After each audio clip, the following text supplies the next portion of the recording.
Hello my friends and welcome to today's video. I'm Jeanette with Vivo Vintage Designs.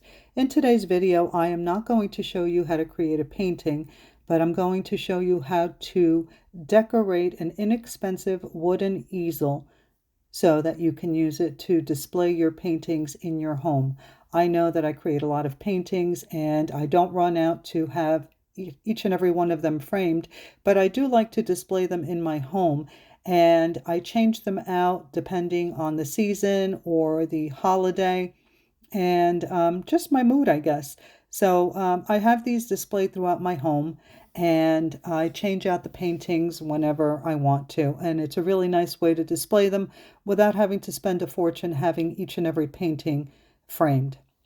So what I do is I buy these inexpensive easels from Amazon, and then you can use either air dry paper clay or air dry porcelain clay to create these molds to adhere to your wooden easel and then paint them.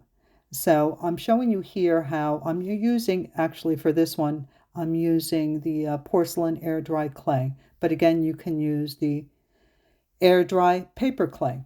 Now here was my mistake. I added the clay, I cut off the excess, but I did not put cornstarch in the mold so that it releases easily. And you can see here how I am struggling to get the clay to release from the silicone mold. Now these molds that I'm using I purchased from Iron Orchid, but I will search at Google to find similar molds. In case you're interested in creating this, you can take a look at, I'll have them linked in the description box below. So this was, I haven't made these in a while. I had a lot of them, but they kept disappearing. Every time somebody came over, they would take one of my easels, meaning my children and friends. And I also did sell a lot of them when I was creating tiles and selling the tiles.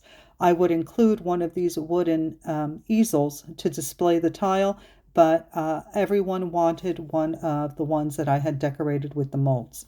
So with this first one, I made a few mistakes.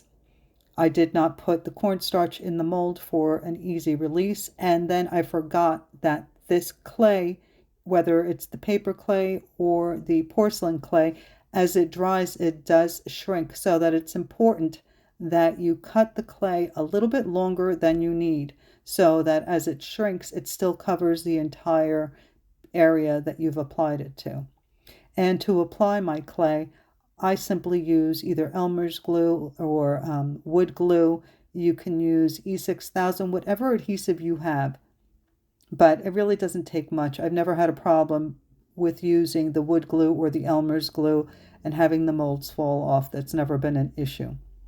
And another thing about using either clay is that it's very important that you seal it and you make it airtight once you're done using it, because it does dry out and it becomes a doorstop and you won't be able to use it for anything.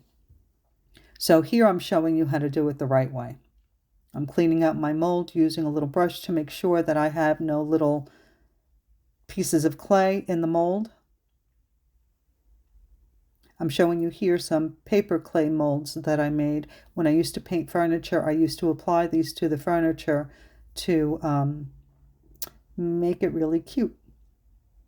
So you can see here I'm using a brush, a small brush, to apply the cornstarch. And once I've made sure that I've got it into every nook and cranny, I tap out the excess, and then I use the brush to make sure that there's none collected in any of the little crevices. Now I'm taking my clay out of the 2 layers of saran wrap and out of the 2 Ziploc bags, because I promise you, you'll only make that mistake once. I have 2 pieces of clay, I think it was paper clay, that I did not seal the bag, and now they're just big clumps of dry, hard clay. So here I'm rolling it out. And now I'm pressing it down into the mold. You want to make sure that you press it in there really good so that you make sure to get all the details of the mold. And then use your palette knife. I like to cut off the sides first. Here, I'm showing you how it's shrinking already.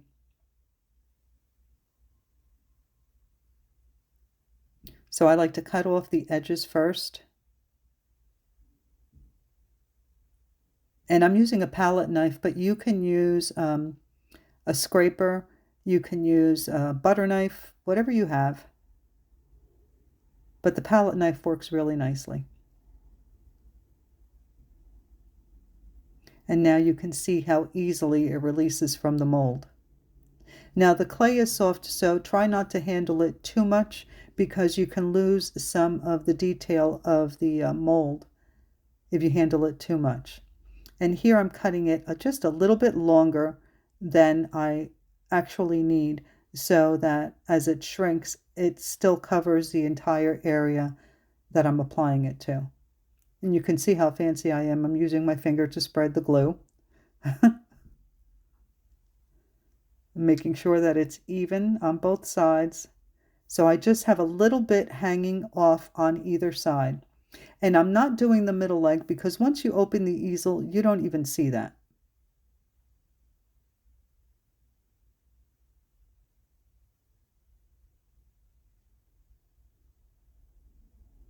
Now for the bottom, I did cut it a little bit long, but not enough that if it doesn't shrink enough that it's going to hang off the bottom and make my easel uneven when it stands.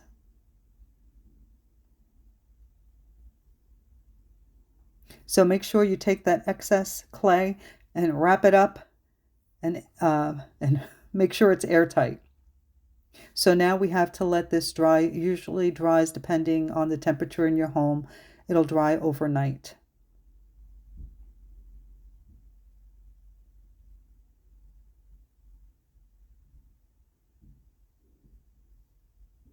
Okay, so here they are dry. You can see that the one that I didn't cut long enough did shrink. The one that I cut long enough is perfect. And now I am going to take some inexpensive craft paint. Any craft paint that you have will do. You can even use house paint, whatever you have available to you. I would not use alcohol ink or watercolor, but you can use acrylic paint, craft paint, anything else. And depending on the look that you want, you can either give it 1 or 2 coats, and you can see how well the mold takes the paint.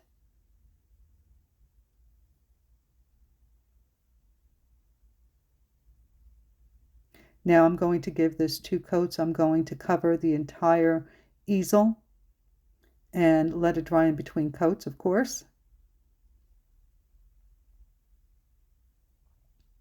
And the whole process doesn't take a whole lot of time. The worst part is, or the hardest time is waiting for it to dry. So now here it's dry, and I'm going to antique it a little bit because I want it to match the decor in my home. So I'm adding a little bit of brown craft paint to some water that I had in my container because I want to dilute it. And now to antique it, all you have to do is put that diluted color on with a little brush, and this is really important to remove the excess paint because you just want it to settle into those crevices so that it accentuates the details of the mold. You must wet your paper towel and be gentle as you wipe off the excess paint. If your paper towel is not wet, you will end up removing your first layer of paint as well as the brown. Now I like to do the antiquing because again it brings out all the detail in the molds. If you don't do it, it just looks flat. It doesn't even look like you have molds on there. And you can do this any way you like. I mean, if you wanted to paint it black and then do a little dry brushing with gold or silver paint, any color that you like. So now it's dry, but I realized that it's a little too brown for me. I did the whole easel. I should have just left it alone.